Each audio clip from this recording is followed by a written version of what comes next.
Hello friend, मनोरंजन में एक बार फिर आपका स्वागत है। और जो ये मैं पढ़ाने जा रहा हूँ ये कई लाख रुपए दे के आपको मिलता है जब आप सिनेमेटोग्राफी कहीं से करेंगे। यानी कैमरे का आपको नॉलेज होना चाहिए। कैमरे का नॉलेज कैसे मेरे भाई? जब तक आपको whenever you are not getting the knowledge of any camera angles. Actor बहुत बढ़िया है लेकिन आपको कैमरा एंगल नहीं आता। वो कह रहा है क्लोजअप दो, तो आप पीछे हो गए। कह रहा भाई क्लोजअप, तो क्लोजअप का मतलब है बिल्कुल क्लोज होके वो अपने आप लेगा। नहीं ले रहा है तो कैमरा आएगा आपको क्लोजअप लेगा, लेकिन आपको जानकारी होनी चाहिए। टाइट क्लोजअप दो तो टाइट बिल्कुल पास का क्लोजअप दिया जाएगा, यानी बड़ा करके दिया जाएगा। लॉन्ग शॉट दो, पीछे चले गए। देखिए शॉट अब मैं बता देता हूँ, पहले पहले मैं पूरा बता देता हूँ। कैमरा फेस करना it's not a easy process, it is very difficult process. और सिनेमेटोग्राफी में जब आप कोर्स करेंगे तो कैमरे का जो FTI film and television institute है उसमें कैमरे का पूरा सिनेमेटोग्राफी का अलग कोर्स होता है और एडिटिंग का अलग होता है। जो एडिटिंग करता है वो कट कॉपी पेस्ट जो भी पूरा टाइमलाइन पे ला के आपका जो पूरा फिल्म है वो बन गया है। लेकिन जो एडिटिंग है मेन करना है वो एडिटर मास्टर पूरा अलग उसका कोर्स किए होता है और वो स्पेशल होता है। इसी बात का पैसा लेता, लाख रुपए चार्ज लेता और एक्सपर्ट होता है, वही उसको करेगा। उसका सिनेमेटोग्राफी का कोई संबंध नहीं। सिनेमेटोग्राफी का मतलब है कि कैमरे के दौरान शूटिंग जब होगी फिल्म की, वो आप कैमरा मैन आपको शूट करेगा, आपकी लोकेशन को, आपके डायलॉग्स को, आपकी आपकी पिक्चर को, आपकी वीडियोग्राफी, आपकी सिनेमेटोग्राफी वो इस तरीके से कैमरे के थ्रू करेगा। तो कैमरा फेस करना आना चाहिए। तो कैमरा फेस करने की थोड़ा, मैं आपको कैमरामैन नहीं बना रहा लेकिन उसका थोड़ा सा जानकारी होनी चाहिए। जैसे कैमरे में जनरली 3 शॉट मेन होते हैं। एक होता है लॉन्ग शॉट, लॉन्ग के नहीं दूर का शॉट लेगा, वो दूर का शॉट अपना आप लेगा। तो ये प्रोफेशनली भाषा आपको आनी चाहिए। वो बोलेगा लॉन्ग शॉट है भाई, तो आप समझ गए कि दूर का शॉट है, अब मुझे क्या देना है वो आपको पता चल जाएगा। वो प्रोफेशनली भाषा में बोलेगा, आपको बताएगा नहीं कि भाई पीछे हो जाओ आगे हो जाए, इस तरीके से नहीं बोलेगा। प्रोफेशनली भाषा में बोलेगा कैमरामैन, तो आपको पता होना चाहिए। दूसरा होता है medium shot. Medium shot means ना आगे है ना पीछे, मध्य का शॉट है वो, ठीक है, अपना आप लेगा। थर्ड शॉट है क्लोजअप शॉट, करीब का शॉट, पास का। ये क्लोजअप लेना मान लिया होता है। तूने सपना को हाथ लगाया, जुबान खींच लूंगा तेरी। क्लोजअप तो बोलेगा इकबाल साहब थोड़ा, हाँ क्लोजअप है, क्लोजअप है, क्लोजअप। तो मैं इस तरीके से आके डायलॉग बोलूँगा, नहीं सुधांशु। और कहेगा मीडियम है तो यहाँ पहुँच जाऊँगा, कहेगा लॉन्ग है तो यहाँ से बोलूँगा। नहीं, गलत है। समझ रहे हैं ना? तो इस तरीके से ये शॉट होंगे। लॉन्ग शॉट याद रखिए, मीडियम शॉट और थर्ड शॉट जो क्लोजअप शॉट। अब इसमें भी कई सारी चीज़ें हैं। एक्सट्रीमली क्लोजअप, बहुत ज़्यादा करीब वाला क्लोजअप है, ये वो क्लोजअप नहीं करने वाला। बिग क्लोजअप, बड़ा क्लोजअप है। और मीडियम क्लोजअप, मध्य क्लोजअप है। ये हो गया। मीडियम शॉट है, मीडियम लॉन्ग शॉट है, लॉन्ग शॉट है, वेरी लॉन्ग शॉट है, बहुत दूर का शॉट है। दूसरा इसमें आता है एक SS आता है।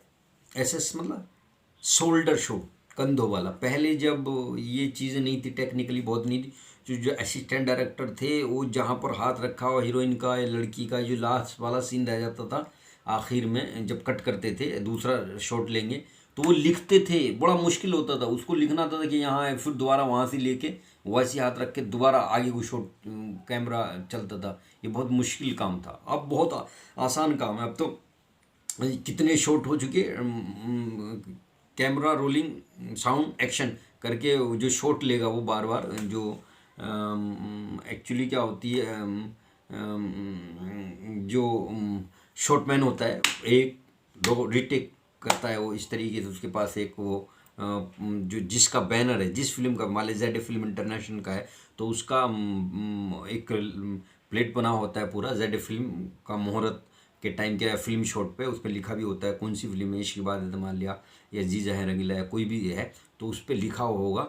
और लिखने के बाद वो कहेगा फर्स्ट शॉट, तो फर्स्ट शॉट में अब हाँ जी मैं ये कहना चाह रहा था कि कट, सेकंड शॉट, हाँ तो भाइयों इधर हाथ मत देखिएगा, मैंने उस चेरी के बगीचे को खरीद लिया और आज मेरे पास 10,000 रुपये हैं। कट। इकबाल साहब थोड़ा आवाज़ को बुलंद करके लीजिए। Third shot. इस तरीके से जो शॉट लिए जाएंगे वो उस पर मार्किंग होती रहेगी और पड़ी रहेगी। ये एक तो समझ में आ गई। तो एक तो आपको शॉर्ट का जानकारी होनी चाहिए। अगर वो कहता है truck left to move a camera to the left, truck right to move the camera in to the left side, dolly in to move the camera toward the object, dolly out to move the camera away from the subject, pan to move the camera in the horizontal plane, lift यानी tilt to move camera in vertical plane, zoom in means ये camera आपके पास तक आएगा, zoom in और पास में आके लेकर, reducing the angle of the view by increasing the focal length of the zoom lens during the course of A shot, the result is that the subject becomes larger in the frame. Frame में subject को यानी जो objective है, मैं हूँ, किताब है, pen है, मास्टर है, कुछ है, उसको बड़ा करके देखने के लिए कैमरा इधर से ऐसे फोकस होके आएगा, जूम इन अंदर तक जाएगा, जूम इन, जूम आउट तो पीछे तक जाएगा, छोटा करता चला जाएगा, reducing the width of the object. ठीक है, तो ये आना चाहिए कैमरा रिहर्सल। कैमरा रिहर्सल आपका कैमरामैन 2 मिनट की, जैसे अभी ये शॉट लेना है, मान लिया किसी बादशाह का, नौकर का, किसी चीज़ का रोल करना है, 2 मिनट का शॉट है, तो पहले तो लाइट लग जाएगी। लाइट लगाने के बाद कैमरामैन फिट करके, जैसे मैंने ये लगा रखी लाइट, बल्ब जल रहा है, तो वो पहले एक्टर को बुलाएगा, फ्रेमिंग है कि नहीं है पूरा देखेगा, लाइट पूरी प्रॉपर है नहीं है? उसके बाद अपना कैमरा रिहर्सल करेगा, कैमरे के साथ शॉट लेके देखेगा कि हाँ ये प्रॉपर है या नहीं है। उसके बाद वो जब वो बोलेगा ओके हाँ इकबाल साहब तैयार हो जाइए, रेडी हो जाइए, आपका शॉट ओके, तब वो शॉट लेगा। और उसमें अगर आपने गलती करी वो कट करेगा, पहला शॉट हो गया, फिर दोबारा बोलेगा, दूसरी बार, तीसरी बार। अगर आप 2-3 बार शॉट में ही कोई भी प्ले, कोई भी डायलॉग ओके कर देते हैं तो आप बहुत अच्छे एक्टर माने जाते हैं। गलत कह रहे हो सुधांशु, गलत कह रहे हो, सांप के बच्चे हमेशा सपोली होते हैं। मैंने वहां जाकर देखा, मुझसे बर्दाश्त नहीं हुआ, मुझसे रहा नहीं गया। कट। थोड़ा सा इन्वॉल्वमेंट कम है आपका इकबाल साहब, थोड़ा डेप्थ में जाके बोलिए।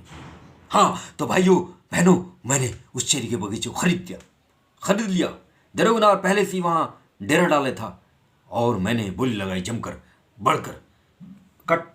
इकबाल साहब थोड़ा आगे बोलिए, डायलॉग्स थोड़ा सा आप फ्रेमिंग से बाहर जा रहे हैं। तो इस तरीके से वो डायलॉग्स बोलते बोलते आपको बताएगा। तो आपको नॉलेज होना चाहिए कि लॉन्ग शॉट कौन सा है, शॉर्ट लॉन्ग कौन सा है, मीडियम कौन सा है, क्लोजअप कौन सा है, टाइट क्लोजअप कौन सा है। तो ये सारी चीज़ें आपको अगर आएंगी, ये हालांकि कैमरा एंगल कैमरी चीज़ें हैं, ये बहुत ज़्यादा डेप्थ वाली बात है। मैं इसमें इतना एक्सपर्ट नहीं हूँ क्योंकि ये कैमरेमैन की बात है और कैमरा हैंडल करना it's not a very easy technically वो है, और वो लाख रुपए चार्ज लेता है। कैमरामैन के लोग हीरो तक भी पैर छूते हैं क्योंकि कैमरामैन ही। और देखिए नाटक में तो ये है, आप स्टेज पे रोल कर रहे हैं, एक्टिंग कर रहे हैं, तो वो लाइव है तो दर्शकों को पता है आप क्या हैं, अच्छा है बुरा है। लेकिन कैमरे में आप, जैसे मैं बहुत सारी चीज़ें बनावट करके दिखा सकता हूँ, कैमरे में यही होता है। आजकल जो वीडियो फिल्म है, जो बड़ी बड़ी करोड़ों अरबों रुपए की फिल्में शूट हो रही हैं, वो सब स्टूडियो में होती हैं और कैमरेमैन का एडिटिंग का ही कमाल है, VFX का कमाल है। कुछ भी कर सकते हैं वो, बरसात दिखा सकते, धूप दिखा सकते हैं, कुछ भी कर सकते हैं। स्टूडियो में महल बना सकते हैं, रेलवे स्टेशन, प्लेटफॉर्म, गाड़ी, हॉस्पिटल, सब कुछ कर सकते हैं। एक क्रोम लगा के कुछ भी कर सकते, सितारे दिखा सकते, कुछ भी दिखा सकते। पहले आउटडोर शूटिंग होती थी, वो चलता था कि आउटडोर 2-2 महीने शूटिंग चल रही, जम्मू कश्मीर, राजस्थान, इधर उधर घूम रहे कलाकार लेके टीम। अब ऐसा नहीं है, अब स्टूडियो में ही पर्दे लगा के सब चेंज कर देते 2 महीने में, कुछ भी बना लो। ठीक है ना, तो ये आसान हो गया। तो कैमरा का अपना अलग रोल है, कैमरामैन ही, जो कैमरामैन दिखाएगा वही तो देख पाएंगे आप। थर्ड आइज है, उसमें क्या होगा, स्टेज में तो आप खड़े हो गए दर्शकों के सामने और आपने काम करना शुरू कर दिया, तो आपने जो बोलेंगे, जो भी दिखाई देगा वो दर्शक देख रहे हैं। लेकिन यहाँ क्या उल्टा होता है, यहाँ ये होता है कि जो फिल्म में कैमरामैन दिखाता है, मान लिया वो आपकी आँख ही नहीं दिखा रहा, ये आप बहुत अच्छा एक्सप्रेशन दे रहे हैं, ये दे रहे हैं आप, ये दे रहे हैं, या ये कर रहे हैं, या ये दे रहे हैं, या ये कर रहे हैं, कुछ भी दे रहे हैं आप अपना एंगल, या आपको गुस्सा आ रहा है, या आपको हंसी आ रही, या कनिंग हंसी किलिंग वाली हंसी आ रही है, तो आप वो दिखाई नहीं पा रहा आपके, तो फिर क्या होगा, कुछ नहीं होगा, है नहीं। तो कैमरामैन का दिखाना बहुत ज़रूरी है। कैमरा फेस करना आना चाहिए, आपको पता होना चाहिए क्या वो कह रहा है, साइक्लोरामा क्या है, इसमें सब कुछ आपको आना चाहिए। और इसमें सारी चीज़ें हैं। अब ये ज़्यादा मैं आपको बताऊंगा तो भाई थोड़ा सा मुश्किल क्या है, ये है कि प्रॉब्लम ये है कि आपको ये चीज़ें मेन ये है कि कैमरा फेस करना आना चाहिए। जैसा कैमरामैन कह रहा है उसके शॉट को आपको समझना आना चाहिए कि क्या वो चाह रहा है ना। तो thank you so much to watch this video. Please like कीजिएगा, शेयर कीजिएगा, सब्सक्राइब कीजिएगा। ये देखिए Asian academy of film and television, ये AFT, ये संदीप महारवा का स्टूडियो है। ये मेरे पास बुक भी है उनकी। संदीप महारवा स्टूडियो नोएडा में है। लाखों रुपए लेते हैं वे, बच्चे का एडमिशन होगा लाखों रुपए लेते हैं। और उनके पास संदीप मारवा अनिल कपूर की जीजा जी, उनका स्टूडियो है पूरा। और वो रियल में बहुत भाई देखिए ख़ानदानी बात है। वो उनकी बहुत फिल्में बनी हुई हैं, बड़ी पर्दे की सारी फिल्में शुरू से ही हुए हैं। तो उनका अपना खुद का इंस्टीट्यूट है। तो ये उसके साथ साथ ये देखिए नाट्य संस्था है शाहजहाँपुर वालों की, वो भी बहुत अच्छे प्ले करते हैं। इसमें विमर्श थिएटर ग्रुप है, वर्तमान में सकिनाटा व्यक्ति नाट्य मंच है, सबरंग है, सजग नाट्य है, शमीम आज़ाद की व्यक्ति, 49 ड्रामेटिक क्लब है, जुगनू जी का सत्यनारायण जुगनू, कोरोनेशन आर्ट थिएटर है ज़रीफ मलिक आनंद का। ये सारे लोग बहुत ज़बरदस्त हैं और सबको बहुत अच्छी नॉलेज है। और बहुत लोग मुझे जानते भी होंगे, जो मुझे जानते हैं वो मानते भी हैं। तो प्लीज़ वीडियो को लाइक कीजिए, शेयर कीजिए, सब्सक्राइब कीजिए। और ये ZA फिल्म इंटरनेशनल जो देहरादून में इंस्टीट्यूट है, ये भी बहुत बढ़िया है, आप वहाँ एडमिशन लीजिए। और थैंक यू सो मच।